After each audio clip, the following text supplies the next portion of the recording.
Okay, there's a couple of you awake. That's promising. Okay, so as Alan said, we are carrying on from the teaching last week was where Jesus washed his disciples' feet, and they're still in that same place. Okay, they've not moved anywhere; they're still there, and we're going to carry on around the teaching that Jesus tells them next. So, Arwell, could I invite you? Um, so, Arwell today is Jesus for us. And I've asked Arwell to choose 12 disciples. And so he's just going to go around and he's just going to tap you. And if you would like to be one of Jesus's disciples for me this morning, I would love it if you would come and join him. Now, just to full disclosure here, bring your chair because we're going to have 12 chairs in a circle around here. And you bring your water, bring your Bible, bring your teddy, like whatever you need. This is like where you're going to be sitting for a little while. I do need 12 guys, all right? So please be gracious and say yes to Jesus. Okay, okay. Okay, so while that is happening, you might want to find a Bible. There are some Bibles at the back. Um, so find a Bible, and we are in John 13:18 to 38. There is a lot of teaching here. So Jesus is he's like delivering his like final message really to the disciples. So there is a lot to unpack. So in your small groups, you might want to just spend a little bit of time reading this. So John 13:18 to 38. That's amazing. Come on, guys. Quick, quick. Oh, well. Anyone? And actually, you don't need to be chosen, Pete. You can, like, just come up if you would like to. Yeah, he's up. Yay.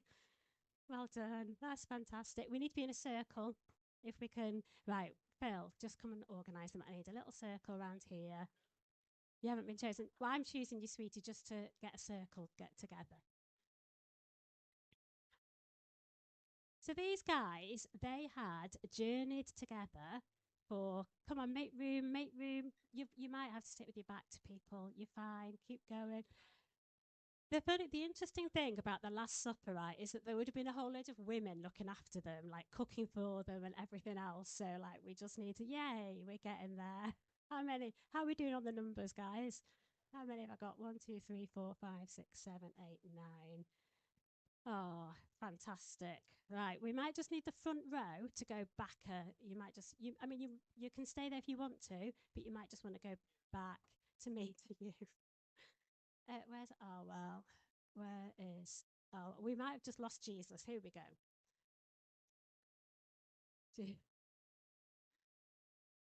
All right, you need to be looking at this verses while we're doing this. 18 to 38, have a little scan through. I know you can multitask with just one person missing. It's like just Jesus. So, you guys, you had been following Jesus. Do you know how long you've been following Jesus for? 3 years, Ioan. 3 years you have been following Jesus. You might just want to go, come in a little bit, right? Uh, there we go. Fantastic. Right. 3 years you've been following Jesus. You have virtually been living with each other. All right. You have left your families. You have left your friends and you know each other really well. In fact, you are friends. And Jesus loved you and he trusted you.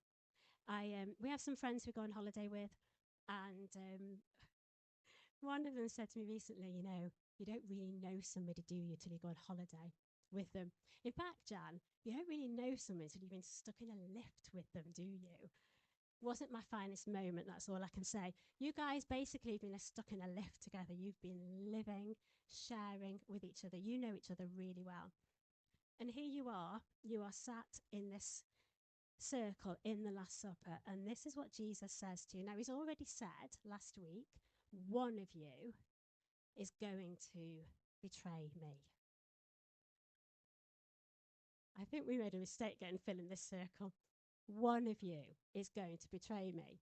And like, I'm just like looking, like thinking, like exactly, like which one of you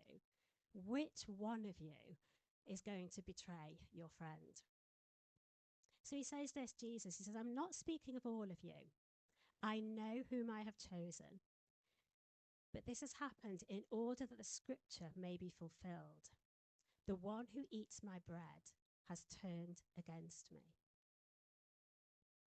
So I'm going to give you some words now. And I want you to put your hand up if you know who said these words and where they are from. Okay, I've got just 4 words.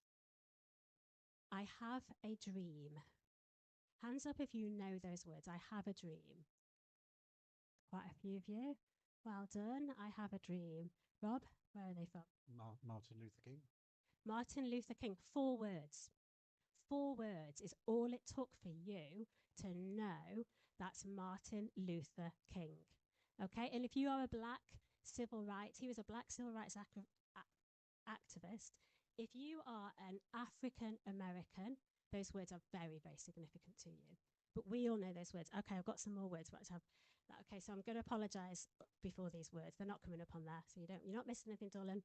I've got like 4 more words, so apologies if I get this wrong. Tra more unveer. Tra more unveer. Hands up if you know where that's from. I'm really hoping you recognise it. Oh, well, thank you. Big hand up. Somebody else knows where that's from. Errol, big hand up. James, well done. Well done, Clive. Where's that from, Arwell?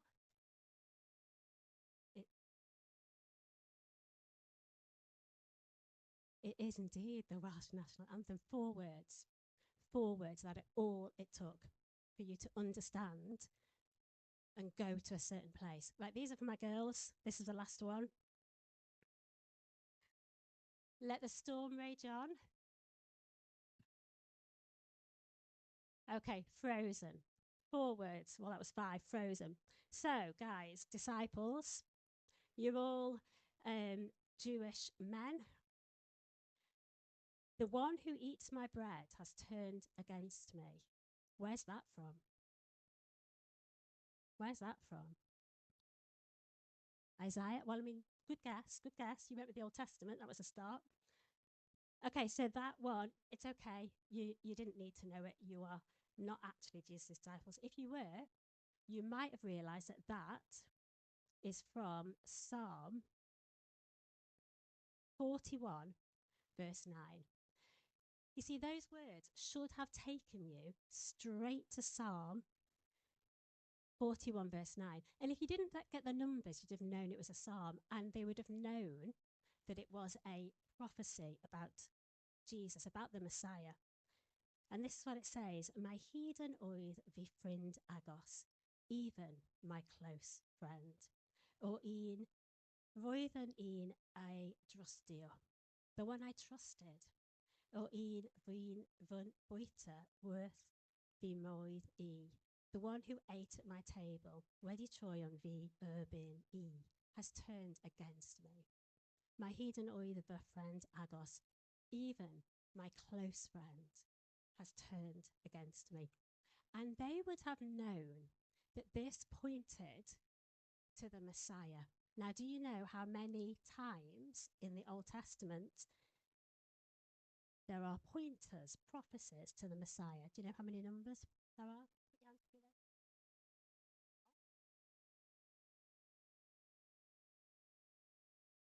365. Wow. I mean, he didn't just like get like roughly. That's exactly. I mean, people kind of disagree about exactly how many, but yeah, 365. And here's another question, you should all know the answer to this. How many of those did Jesus fulfill?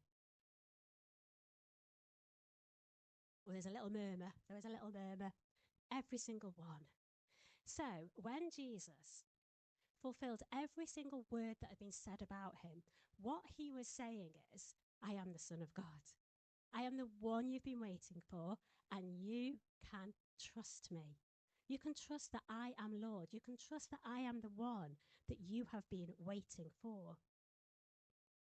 And we can trust him. We can trust that Jesus is Lord. And there is an opportunity for anybody today to make Jesus their Lord. And if you've been like thinking, oh, shall I, shan't I? Today's a good day to say to Jesus, I actually trust you. 300, what was it again? 65? 365 pointers to Jesus being Lord and being the Son of God come to save us. Okay, so we've got two people here next to Jesus. We've got John and Peter. So in verse 23, it says this. It says, one of them, the disciple who Jesus loved, was reclining next to him. I love that. I love the fact that John you're not quite close enough. Thank you. I love the fact that, oh gosh, mind the speaker. I love the fact that John was reclining next to Jesus. Because when things get confusing, when things get difficult, when you're not sure what the future holds, where do you want to be? Right next to Jesus. That's where we need to position ourselves. That's where we need to place ourselves, right next to Jesus. Because then you can hear him whisper. Then he doesn't have to shout at you because Jesus doesn't really shout. And then there's this phrase, a disciple whom Jesus loved. And most people believe that that was John and that John wrote these words. And most people have various different theories about, like, why did he call himself the disciple who Jesus loved? Okay, another question for you guys. You're doing really well, thank you so much. So Jesus, as we know, he's going to the cross. He's going to die. He's going to be alone. He's going to have a terrible, terrible death. How many of you guys are going to be there with him at the cross? One. Can I borrow you, please? And it's always you, isn't it? We always end it with you. You're great because we love you so much. You're fantastic. So, the disciple who Jesus loved, there's only one of these guys at the cross with Jesus. Like, wasn't your finest moment? Okay, guys? Don't worry, your story's not over. It gets better. You do amazing things. But this was not your greatest moment. The disciple who Jesus loved, he was there at the cross of Jesus. And I wonder, is there something about seeing the suffering of Jesus that changes you? Is there something about understanding the violence of the cross and the depth of the love that Jesus has that forever changes you? And so forever, you are the disciple who Jesus loved. You identify yourself as only one, in only one way, in only one way. And if you've been around me for 5 seconds, you'll have heard me quote this quote. You're right there for a minute. This is from Brennan Manning. Define yourself radically as one beloved of God. This is the true self. Every other identity is illusion. And so John did that. He defined himself only by the fact that he was loved by God. Only by the fact that he was loved by God. That's how he defined himself, and that is how we need to define ourselves. That everything we do flows out of this understanding of who Jesus is and how much he loves us.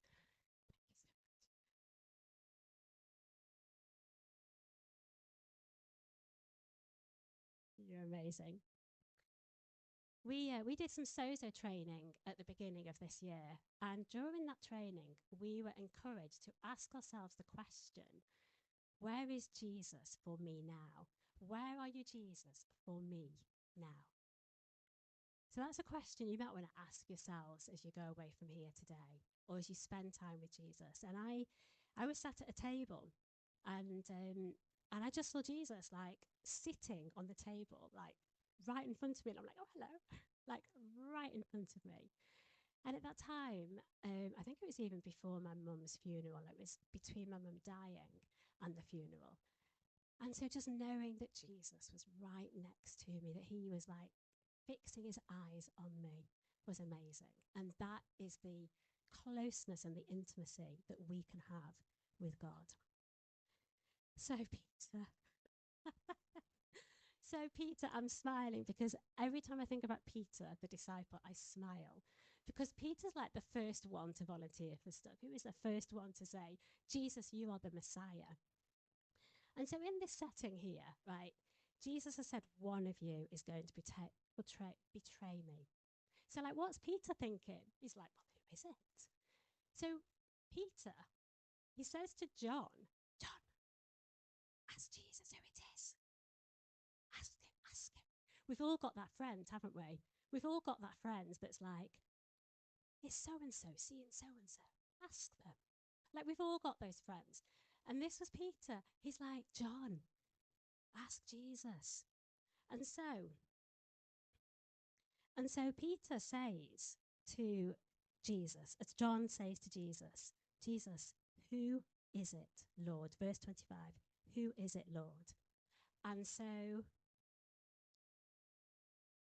Jesus says, and they're right next to each other, like they're so close to each other. Jesus says, it is the one to whom I give this piece of bread when I have dipped it in the dish. And most of the disciples have actually missed this. Most of the disciples have missed it because they're not right next to Jesus. They completely miss it. And so we realise at this point, at least those that are close to Jesus realise that Judas is going to betray Jesus. And then Jesus says this, he says, I will be with you only a little longer. Where I am going, you cannot come. We're in verse 37. And Peter, being Peter, because he said this to the whole group, like, you can't follow me. Where I'm going, you can't follow me.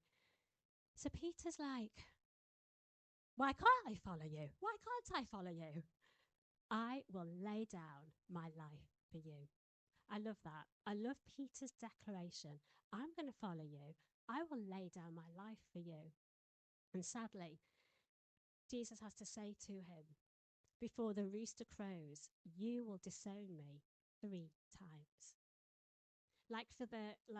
We're in no doubt at all. There's not just one betrayal here. There are 3 betrayals. 3 times you are going to say that you don't know me. And so there's this massive bombshell for these guys. Like, one of them's like just disappeared. They think he's going to go and buy some supplies or something. They have no idea what's going on. Peter, who is like not quite their leader, but he's always there ahead of them. He's going to betray Jesus. He's going to deny Jesus. Like, they don't know what is happening. And if you read this in Matthew 26, you see way more detail, because Jesus says that all the sheep are going to be shattered. The shepherd will be struck, and all of this sheep, all of these guys, apart from John, they're going to be scattered. They're going to be fearing for their lives. So I wonder, when you hear this story about Judas betraying Jesus, about Peter disowning him, I wonder, who do you most relate to? So we've got the pictures from the disciples, from the chosen. So we've got Peter, Jesus, Judas. So who do you think? Who do you most connect to? Who do you most relate to within these 3 people? Maybe you relate to Jesus. Maybe you have been betrayed by someone. And the thing is, Jesus had every right to expect his friends to stand by him. He had it wasn't unreasonable. It was completely reasonable that his friends, his close friends, would stand by him. But maybe you relate to this, that people that you thought would protect you, that people that you expected to care for you, that those people betrayed you, that they let you down, that they hurt you so badly, it is always there in your thoughts and your hearts. Maybe you feel like you are like Jesus, you've been betrayed. Or maybe you actually relate to Judas, the betrayer, that actually you know you've broken promises, you know you've let people down, you know you've let God down, you know that there is something you've done or not done that is like just forever ingrained in you as something that you just like you completely relate to Judas. Or maybe you're like Peter. You've made some promises to God and you've let him down. You decided that you wanted to follow Jesus, but you've just really not gone all the way. Maybe you've made promises that you've not kept. You've made declarations that you've not followed through on. Or maybe, like Peter, you have let Jesus down, but he has restored you. Sorry, spoiler alert. He has restored you. He has forgiven you. He has brought you back into relationship with you. So I wonder which one of these characters you most relate and connect to. But the thing is, we are all three, aren't we? We have all been let down and hurt by people. We've all hurt and let down people, and we've all broken promises. We are Jesus. We've experienced that pain of betrayal, and we have experienced the pain of betraying and of hurting other people, and we've been experienced that whole letting Jesus and other people down. And so we move from this place to the cross, because in Jesus there is hope. Like, we have to be in that place where we know we have betrayed other people, we know we have been betrayed, and we know we have let others down, and we place ourselves at the cross of Jesus, because here is mercy, and here is hope, and here is forgiveness, and here is this level platform. It's not like some of us are over here. We only need a little bit of the cross. And it's not like some of us have just been orphaned and we like really need to be right next to Jesus. We all stand on this level platform, needing the mercy and the grace of God. And the mercy and the grace of God is free for us. It is free. Like, God can bring healing, transformation, forgiveness, and new purpose and new identity. This identity of John, the disciple whom Jesus loved. And so what we're going to do now is we're going to just have a little bit of time of reflection, and we're going to share communion, because we want to move from this place and we want to move to the cross, to that place of restoration and forgiveness, where when you see what Jesus has been through for you, everything starts to make sense.